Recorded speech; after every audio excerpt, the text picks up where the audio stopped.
సంక్రాంతి అంటే 4 రోజుల పండుగ. ఇందులో తొలి 3 రోజులకు ఏదో ఒక పరమార్థం ఉన్నప్పటికీ 4వ రోజు ఫలానా విధులు నిర్వహించాలి అంటూ ఎక్కడా కనిపించదని అంటారు. ముక్కనుమను ఓ పండగలా కాకుండా సంక్రాంతి సంబరాలకు ముగింపులా తోస్తుంది అని అంటారు. ఈ సందర్భంగా ముక్కనుమ విశిష్టత గురించి తెలుసుకుందాము. కనుమ మరుసటి రోజును ముక్కనుమగా వ్యవహరిస్తారు. ఏడాది మొత్తం కళ్ళు కాయలు కాసేలా ఎదురుచూసే సంక్రాంతి వేడుకలకు ముగింపు పలికేదే ముక్కనుమ పండుగని అంటారు.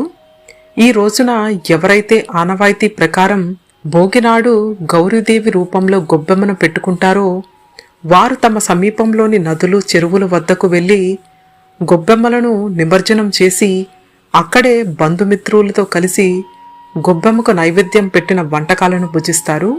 పెద్దలు పిల్లలు భేదం లేకుండా అక్కడే అందరూ కలిసి గాలిపటాలు ఎగరవేస్తారు.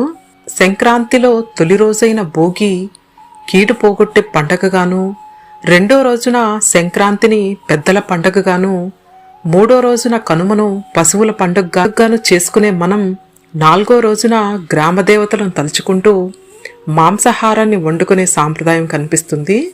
అందుకనే ముక్కనుమను ముక్కల పండుగగా వ్యవహరిస్తారు. సంక్రాంతిలో 3వ రోజున కనుమనాడు పొలిమేర దాటకూడదన్న నియమం కూడా ఉంది.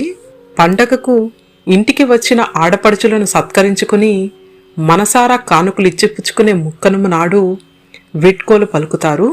ముక్కనుమ రోజున కొత్తగా పెళ్ళైన నూతన వధువులు సావిత్రి గౌరీ వ్రతం అనే వ్రతాన్ని పట్టడం కూడా కనిపిస్తూ ఉంటుంది. ఇందుకోసం మట్టి ప్రతిమలను ప్రతిష్ఠించుకొని వాటికి 9 రోజుల పాటు 9 రకాల పిండి వంటలు నివేదన చేస్తారు. చివరకు ఆ బొమ్మలను నీటిలో నిమజ్జనం చేస్తారు. బొమ్మలతో చేసే వ్రతం కాబట్టి దీనిని బొమ్మల నోము అని కూడా పిలుస్తారు. ముక్కనుమ రోజున చుట్టాలను బంధువులను కలుసుకుంటే మంచిదని, ఒక రకంగా బంధుత్వాలను కలుపుకునేందుకు సంబంధికుల మంచి చెడులను పరామర్శించేందుకు ఈ రోజున ప్రాముఖ్యం ఇస్తారని అంటారు. ఈ రోజున కుటుంబ సమేతంగా వనభోజనాలకు వెళ్లే ఆనవాయితీ కూడా ఉంది. సిరి సంపదలు తాము భోగించుకోవడమే కాకుండా భాగించుకోవడం అంటే అందరితో కలిసి పంచుకోవాలన్నదే ఈ సంక్రాంతి పండుగ ఉద్దేశమని అంటారు.